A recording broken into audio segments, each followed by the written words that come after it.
Jashuva brother గారికి నా వందనాలండి. నా పేరు స్వాతి, మాది అవనిగడ్డ. నా భర్త ఉద్యోగ నిమిత్తం మేము పిడుగురాళ్ళలో ఉంటున్నాము. చాలా కాలంగా మా సంఘానికి చర్చ్ స్థలం లేదండి. అద్దెగా ఇల్లు తీసుకుని దాంట్లోనే సంఘాన్ని నడిపిస్తున్నాము. ఆ స్థలం కోసం కూడా మేము ఎంతో ప్రార్థిస్తుంటే దేవుని కృప వలన సేవకులకి దేవుడు ఒక స్థలాన్ని చూపించారు. ఆ స్థలానికి చాలా అమౌంట్ కావాలని కూడా అన్నారు. సేవకుల దగ్గర కొంత హాఫ్ అమౌంట్ అరేంజ్ చేసుకున్నారు. మిగతా అమౌంట్ కోసం మేము ప్రార్థన చేస్తూ ఉన్నాము. మేము ఒక ఎంప్లాయీ కుటుంబం అయి ఉండి ఆ సంఘంలో ఉండి ఆ స్థలం కొనడానికి మేము ఒక్క రూపాయి కూడా వేయలేనటువంటి పరిస్థితుల్లో ఉన్నాము.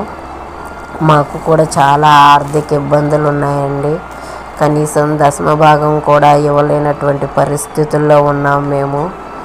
కానీ మాకైతే ఎంతో ఆశ ఉంది. ఆ స్థలం కొనడానికి మా చేతులు కలపలేకపోతున్నామని మేము ఎంతో బాధపడ్డాము, చాలా నిరాశపడ్డాము. కాకపోతే దేవుణ్ణి మాత్రం మేము ప్రార్థిస్తూ ఉన్నాం. ఎర్లీ మార్నింగ్ 3:30కి వచ్చి లైవ్లోకి నేను నా భర్త ఇద్దరం కలిసి మేము ప్రార్థన చేసుకుంటున్నామని మీరు చెప్పిన విధంగా స్తుతులు చెల్లించుకుంటూ మేము ప్రార్థన చేసుకుంటున్నామండి. అనుకోని రీతిగా దేవుడు మా జీవితంలో ఒక గొప్ప కార్యము చేశారు.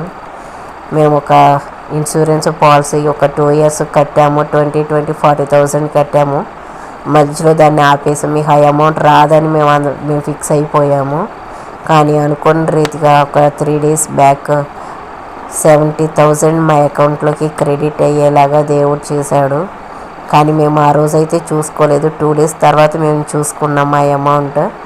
దేవుడు 70,000 మా అకౌంట్లో క్రెడిట్ అయ్యేలాగా చేశారు. మేము అప్పుడే అనుకున్నాము, దేవుడు మా ఆశ కోరిక విన్నారు. స్థలం కొనడానికి మేము 1 రూపాయి కూడా వేయలేకపోతున్నామని మా కోరికని దేవుడు విని ఆ అమౌంట్ మా అకౌంట్లోకి క్రెడిట్ అయ్యేలాగా చేశారు. మేము ఆ అమౌంట్ని స్థలం కోసం పాస్టర్ గారికి పంపించేశాము. దేవుడు మా జీవితంలో అద్భుత కార్యం చేశారు. అలాగే మమ్మల్ని చాలామంది షూరిటీలకి సంతకాలు పెట్టించుకుని మోసం చేసి చాలా ఇబ్బంది పెడుతున్నారు. మాకు ఇవ్వాల్సిన డబ్బులు మాకు ఇవ్వకుండా చాలా విసిగిస్తూ ఉన్నారండి. వాటి కోసం కూడా ప్రేయర్ చేయండి. దేవుడు అవి కూడా త్వరలో తీర్చేసి వాటి గురించి కూడా ఒక గొప్ప సాక్ష్యంగా బయటకు రావడానికి చేస్తారని నేను నమ్ముచున్నాము.